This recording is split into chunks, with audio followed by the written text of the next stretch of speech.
আসসালামু আলাইকুম সুপ্রিয় শিক্ষার্থী, বাপেল এডুকেয়ারের পক্ষ থেকে সবাইকে স্বাগতম। আজকের এই ভিডিওতে আপনাদের সাথে শেয়ার করব আপনারা যারা একাদশ শ্রেণী থেকে এইচএসসি এবং বিএমটি অথবা ভোকেশনাল থেকে ফাইনাল পরীক্ষায় অংশগ্রহণ করতে যাচ্ছেন, আপনাদের যে বাংলা 1 সাবজেক্টের পরীক্ষা আছে সেই পরীক্ষার সুপার সাজেশন সম্পর্কে আজকে আমরা আলোচনা করব।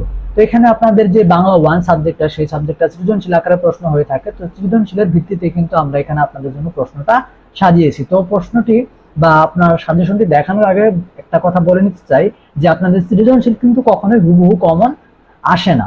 তো সেই ক্ষেত্রে আমরা যে ধরনের প্রশ্নগুলো আপনাদের জন্য রেখেছি সেই প্যাটার্নের প্রশ্নগুলাই কিন্তু আপনাদের আসবে, অর্থাৎ গ ঘগুলো আপনারা হুবহু কমন না পেলেও এই প্যাটার্নের প্রশ্নগুলো আপনারা এই সৃজনশীল থেকে পাবেন। আর ক খ যে প্রশ্নগুলো সেগুলো হুবহু কমন পাওয়ার একটা সম্ভাবনা আছে বা হুবহু কমন আপনারা পাবেন। এখান থেকে আপনাদের যে কবি পরিচিতিটা সেটাও কিন্তু আপনাদের গুরুত্ব দিয়ে পড়তে হবে। এটাও কিন্তু এক প্রকার সাজেশন, বিশেষ করে জন্মসাল, মৃত্যুসাল এবং কিছু কাব্যগ্রন্থ। আর যদি কোনো কবির ছদ্মনাম থাকে সেটাও কিন্তু আপনাদের ভালোভাবে পড়ে নিতে হবে। এছাড়া আপনাদের যে সৃজনশীল প্রশ্নগুলো দেখাবো সেই প্রশ্নগুলো আপনারা এখান থেকে দেখে নিতে পারেন। বিশেষ করে ক এবং খ গুলো আপনারা একটু গুরুত্ব দিয়ে পড়বেন। তো দেখেন 82 থেকে 2টা সৃজনশীল প্রশ্ন এখান থেকে দেখতে পাচ্ছেন। ক খ গুলো একটু গুরুত্ব দিয়ে পড়বেন এবং গ ঘ থেকে আপনারা প্রশ্নের ধারণা নিয়ে নেবেন যে কোন ধরনের প্রশ্নগুলো আপনাদের আসতে পারে। তারপর এখান থেকে আহ্বান থেকে যদি আপনারা প্রশ্নগুলো দেখেন তাহলে সেই একইভাবে আপনারা ক খটা গুরুত্ব দিয়ে পড়বেন, সাথে সাথে গ ঘ গুলো কিন্তু আপনারা অবশ্যই দেখে নেবেন।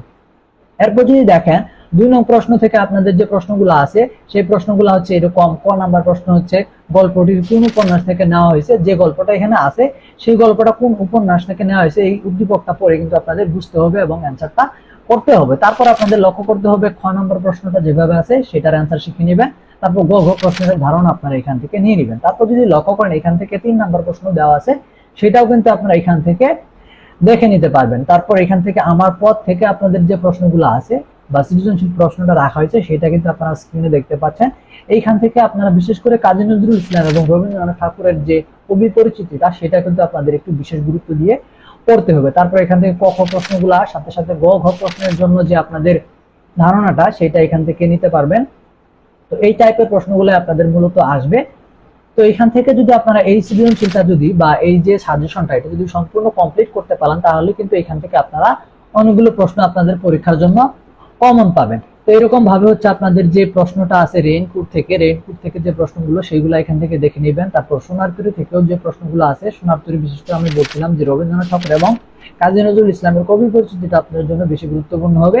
তারপর দেখবেন এখান থেকে ধারাবাহিকভাবে আপনাদের তাহারই মনে পড়ে থেকে যে প্রশ্নগুলো আছে সেইখান থেকে এই প্রশ্নগুলো আপনারা প্রিপারেশন আকারে নিতে পারেন। তারপর যদি দেখেন আপনাদের পরবর্তী যে প্রশ্নটা এখান থেকে কিন্তু স্ক্রিনে আপনারা দেখতে পাচ্ছেন।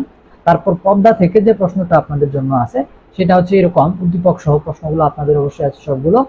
তো এই যে প্রশ্নগুলো এইগুলা কিন্তু আমাদের কাছে অ্যান্সার সহ আছে। তো পরবর্তী যে এক্সামগুলো আছে আপনাদের সেই এক্সামগুলোর পিডিএফ ফাইল অ্যান্সার সহ পেতে আমাদের স্ক্রিনে যে ফোন নাম্বারটা দেওয়া আছে সেখানে যোগাযোগ করার মাধ্যমে মাত্র 750 টাকায় সকল সাবজেক্টের সুপার সাজেশন অ্যান্সার সহ কিন্তু আপনারা সংগ্রহ করতে পারবেন। তো এই ছিল হচ্ছে আপনাদের যে বাংলা 1 এর সুপার সাজেশন। সেটা আজকের ভিডিওটি এই পর্যন্ত থাকবে। পরবর্তী ভিডিওতে আপনাদের যে পরবর্তী সাবজেক্টগুলো আছে সেই সাবজেক্টের আমরা সাজেশন আপনাদেরকে দেখাবো। তো আজকের ভিডিওটি এই পর্যন্ত থাকবে, দেখা হবে পরবর্তী ভিডিওতে। সবাই ভালো থাকবেন, সুস্থ থাকবেন। আসসালামু আলাইকুম।